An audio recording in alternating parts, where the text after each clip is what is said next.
저는 류호정 의원의 경우에도 최근에 비례대표를 그만두지 않는다는 것 가지고 굉장히 비판을 많이 받았고 그렇죠. 오히려 허은하 의원이 배지를 버리고 나오니까 오히려 박수를 받는 대비됐죠. 예, 이런 상황까지 온 거거든요. 네.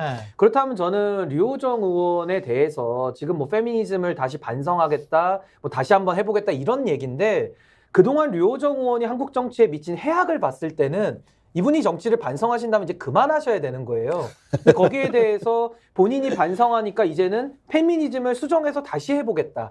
이런 게 국민들에게 설득력이 있냐는 겁니다. 이게 첫 번째고 또 하나는 이준석 대표를 중심으로 해가지고 양양자, 금태섭 이렇게 이제 한 그룹으로 현재 보여지는 덩어리로는 보이는데 여기는 사실은 김종인 위원장을 빼고 말할 수가 없는 관계인 거거든요. 결국에는 금태섭 전 의원을 통해 가지고 김종인 위원장이 제일 먼저 이 삼지대를 띄웠고요. 그다음에 이준석 대표가 합류하고 지금 양양자원까지 들어오는 이제 이런 모양새이기 때문에 이준석 대표가 양양자원하고는 좀 같이 갈 것 같은 내용은 이미 밝혔어요. 그렇기 때문에 요 그룹에는 김종인이라고 하는 정치적인 영향력을 가지신 분이 또 합류가 돼가지고 지금 말씀하신 비명계들은 뭐 이낙연이라는 대선 주자와 비명계 그 의원들, 원내 의원들이 힘을 갖는다면은 여기는 이준석 대표의 그런 인지도와 또 김종인 위원장의 그런 뭐 전략 전술 이런 것들이 좀 믹스가 돼가지고 일합을 지금 앞두고 있는 그런 시점이다. 저는 이렇게 봅니다. 그리고 또 하나 주목할 게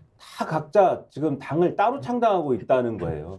그 왜 그러냐를 한번 생각을 해봐야 됩니다. 그러니까 정말 그 이해관계의 문제가 아니라면 그리고 지금 다 말하는 대로 어떤 플랫폼을 만드는 게 중요하고 빅텐트를 만드는 게 중요하고 뭐 하나의 집을 만드는 게 중요하면 창당을 할 게 아니고 모두 다 모여가지고 동시에 같은 당을 창당을 해야죠. 따로따로 창당을 하면 안 되죠. 그렇겠네요. 근데 심지어 지금 이낙연 전 대표하고 아까 말씀드렸지만은 비명 상임방이 따로따로 창당하지 않습니까? 그 왜 그러겠습니까? 그 그거를. 밑에 있는 사람들도 생각해 보니까 만만치가 않겠네.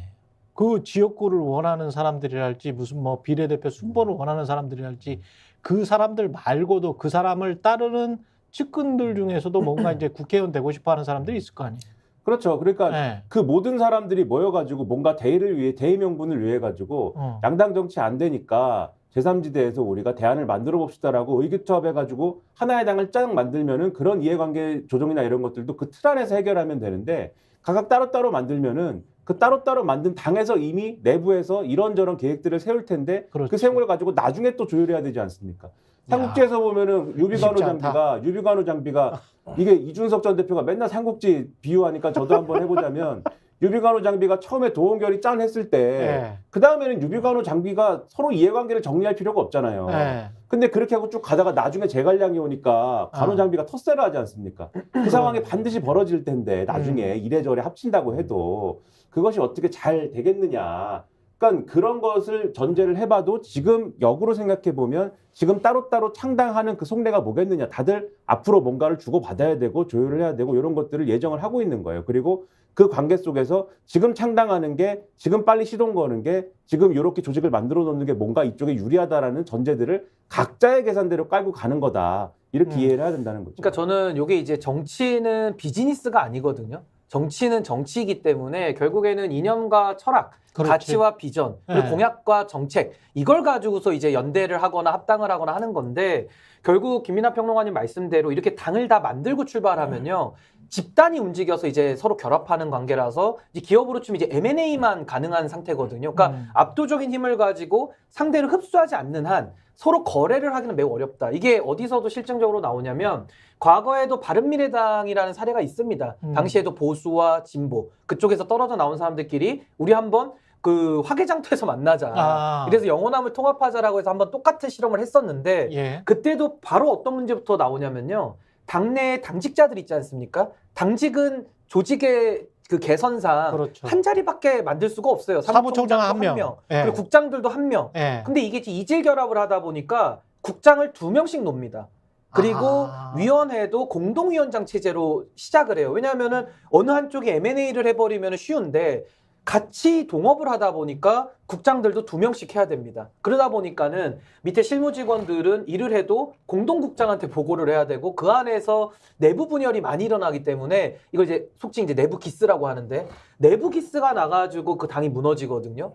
그래서 저는 앞으로 이 합당을 통해서 이제 조율을 해야 되겠지만은 이 굉장히 현실적이지 않습니다. 그리고 후보군에서도 뭐 지역구야 어느 정도 조율을 하겠지만 거의 나가면은 떨어질 가능성이 높기 때문에 큰 의미는 없고 결국 싸움은 당직자들의 배분 지분 구조와 이제 비례대표 여기서 이제 엄청난 싸움이 일어날 그렇게 거거든요. 되겠네. 이제 이 예. 욕망을 어떻게 제어할 것이냐. 누가 어떻게 어떤 이거 권력으로 쉽지 않습니다. 이거 예. 이념과 철학으로 가지 않으면 굉장히 어려운 작업. 제가 볼 때도 네. 합치기 어렵다고 보는 게요. 이제 하나의 사례가 좋은 사례들이 있었는데 이제 국민의당 같은 경우 이제 지역구에서 상당히 많은 표를 그랬죠, 얻었었죠. 그랬죠. 호남 지역에서. 근데 그렇죠. 그러니까 이낙연이라고 하는 인물이 호남에서 지지도가 높다면 이준석이라는 인물이 영남에서 지지율이 매우 높다면 저는 그 틀로 이런 지역구를 갖다 정리할 수가 있겠죠. 그렇게 나름대로는. 근데 그렇게 지금 그렇지 않은 상황이거든요. 예. 그럼 말씀하신 남는 건 뭐냐? 비례 싸움이에요. 음. 근데 6개의 덩어리가 모이면 비례 순번이 6번을 돌아갑니다.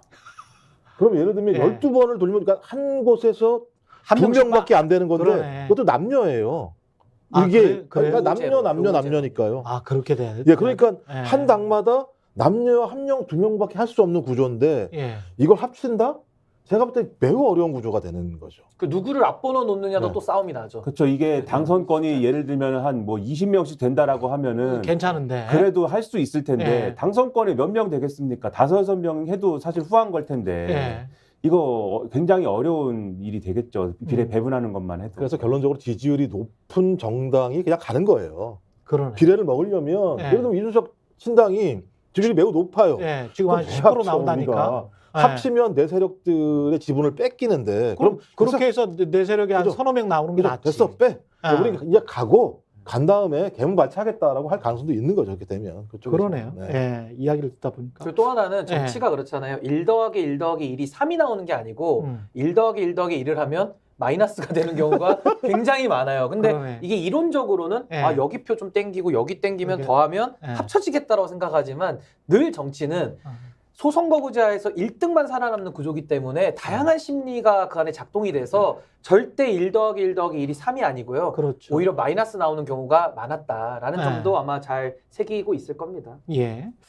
그리고 국민의힘 쪽으로 가보면 국민의힘은 언론에서 나오는 걸로만 보면 윤석열 대통령은 또는 김건희 여사 때문에 그런지는 모르겠습니다만은 완전히 지우기를 하는 것 같고 윤석열 대통령 지우기, 한동훈 비대위원장 전면에 내세우기.